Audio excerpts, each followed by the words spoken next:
எல்லாருக்கும் வணக்கம். இந்த வீடியோவில் எனக்குள்ள சில கேள்விகள் அதை உங்ககிட்ட ஷேர் பண்ணுறேன். என்ன ஒன்றுன்னா, சாதாரண ஒரு ரீமேக் படம் தான், சரிங்களா?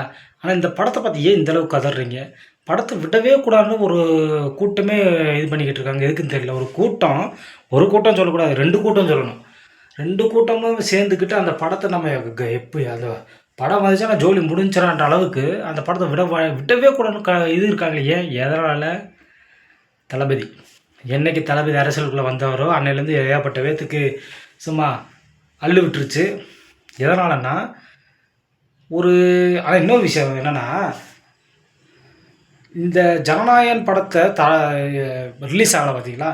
இதை வச்சு ஏகப்பட்ட பேர் என்ன சொல்கிறாங்கன்னா, இவர் விஜய் மேலே, அதாவது எப்படின்னா, இந்த படத்தை கொஞ்சம் ப்ரொமோட் பண்ணாருன்னா கொஞ்சம் ஃபேமஸ் ஆகிடுவார். நிறைய பேர் கதறானுங்க. அந்த வீடியோ பார்க்கும்போது சிரிப்பு வருது எனக்கு. இல்லை, என்னடா சொல்கிறீங்க? என்னமோ விஜய் வந்து முகமே தெரியாத மாதிரி புதுசாக நடிக்கிற மாதிரியும் இல்லடா பேசுகிற மாதிரி எல்லாரும் அதைத்தான் பேசுகிறாங்க.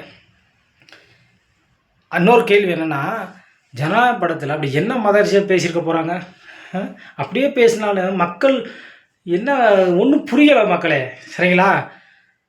இது பராசக்தி படத்தை பார்த்தீங்கன்னா, அந்த படத்தை என்னென்ன பேசியிருக்காங்கன்னு எல்லாருக்கும் தெரியும். ஏன்னா ட்ரெய்லர்லேயோ டீகோட் பண்ணியிருப்பாங்க. ஆனால் அதில் பேசாத அந்த படத்தை விட்டுருக்காங்க. ஏன் அந்த படத்தை எது பேசினாலும் விட்டுருப்பாங்க மக்களே? எதனாலன்னா, அது பின்னாடி யார் இருக்கா, யார் சப்போர்ட்டுக்கு எல்லாருக்கும் தெரியும். ஆனால் நம்ம தளபதி சாதாரண ஒரு விஷயம் பேசினா கூட இவங்க பெருசாக எடுத்து பேசுவாங்க. ஏன்னா அவர் இப்போ எப்படி எதுக்குன்னு தெரியாமல். மக்களே, ஒரு தெளிவாக ஒன்று சொல்கிறேன்.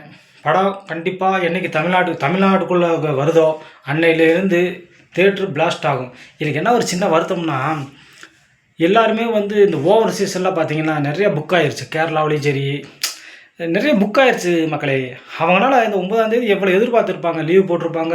சில பேர்லாம் இந்தியாலாம் வந்திருக்காங்க படம் பார்க்குறதுக்கு. அப்போ அதெல்லாம் நினச்சி பார்க்கும்போது என்னடா இப்படி பண்ணுறீங்களேன்ற ஒன்றும் இல்லை. என்ன வேணால் பண்ணிட்டு போகட்டும், நம்ம படம் கண்டிப்பாக வரும். அது மட்டும் இல்லாமல் 2026 சிஎம் நம்ம தலைவர் தான், சரிங்களா? தளபதி உட்கார வைக்கிறோம் அன்னைக்கு இருக்குது, சரிங்களா? படம் கண்டிப்பாக வரும் மக்களே. யாரும் இது பண்ண வேணாம். இன்றைக்கி ஏதோ பராசக்தி படம் வந்திருக்கு, சரி விடுங்க, என்ன பண்ணுறது? ஆனால் இது இன்னொரு விஷயம் மக்களே, நம்ம தெளிவாக புரிஞ்சுக்க வேண்டிய இதுன்னு நினைக்கிறேன். விஜய் படத்துலேயே அவரோட பழைய இறங்கலைன்னு சொல்லி ஏகப்பட்ட நடிகர்கள் வந்து சப்போர்ட் பண்ணாங்க. ஆனால் இதில் வந்து முக்கியமான நடிகர் யாருமே சப்போர்ட் பண்ணல. சிவகார்த்திகேயன் எடுத்துக்காங்களேன், அவருக்கு ஆசை இருந்திருக்கு இவர் எதுக்கணுன்ட்டு, சரிங்களா? அதெல்லாம் நடக்காது, தள்ளி போங்க, சரியா? சிவகார்த்திகேயன் அவர்கள் சொல்லிக்கிறது, தள்ளி போங்க. இப்போ இன்னொன்று, இன்றைக்கி படம் ரிலீஸ் ஆகிருக்கு. அது படம் ரிலீஸ் ஆன மாதிரி தெரியலை எனக்கு. இன்றைக்கி படம் ரிலீஸ் ஆகுச்சா இல்லையானு எனக்கு கொஞ்ச நேரத்துக்கு முன்னாடி தான் எனக்கு தெரியும். அது கூட யூடியூப்பில் பார்த்து தான் தெரியும் காலையில் படம் ரிலீஸ் ஆகிருக்கான்ட்டு, சரிங்களா? இதே நம்ம தலைவர் படம் வந்துருந்துச்சுன்னு வைங்க, எப்படி இருந்திருக்கேன்? திருவிழா கொண்டாட்டமாக இருந்திருக்குமே.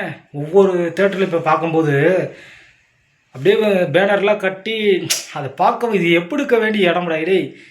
எவ்வளோ அந்தளவுக்கு காலியாக இருக்குது ஃப்ரெண்ட்ஸ். அதை நினைக்கும் போது அப்போ தான் நினச்சிக்கிட்டேன், ரிவெஞ்ச் கொடுப்போம், சரிங்களா? கண்டிப்பாக வரும். அதை பற்றி யாரும் ஃபீல் பண்ண வேணாம், ஓகேங்களா? யாருமே ஃபீல் பண்ணாதீங்க. 2026 நம்ம தான் கண்டிப்பாக தளபதியை உட்கார வைக்கிறோம் சிஎம் சீட்டில், ஓகேங்களா?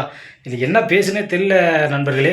ஏன்னா அந்தளவுக்கு மற்ற அந்த டிக்கெட் புக் பண்ணவங்களையும் சரி, வெளிநாட்டிலேருந்து வந்திருக்காங்க சென்னைக்கெல்லாம், சரிங்க. சில வீடியோவில் பார்த்தேன், அதை நினைக்கும் போது கொஞ்சம் இதாக இருக்குது, சரிங்களா? மற்றபடி அந்த பணம் போட்ட ப்ரொடியூசர் அவர் கிட்டத்தட்ட எவ்வளோ இன்வெஸ்ட் பண்ணியிருப்பார். என்ன தான் குடைச்சல் கொடுத்தாலும் படம் என்றைக்கு ரிலீஸ் ஆகுதோ கலெக்ஷன் அழிடும். அது வந்து எந்த ஒரு மாற்று கருத்து இல்லை. தளபதி மக்களுக்காக நிற்கிறார், அவருக்கு பின்னாடி நம்ம நிற்கும். மீண்டும் அடுத்த வீடியோவில் சந்திப்போம். நன்றி, வணக்கம்.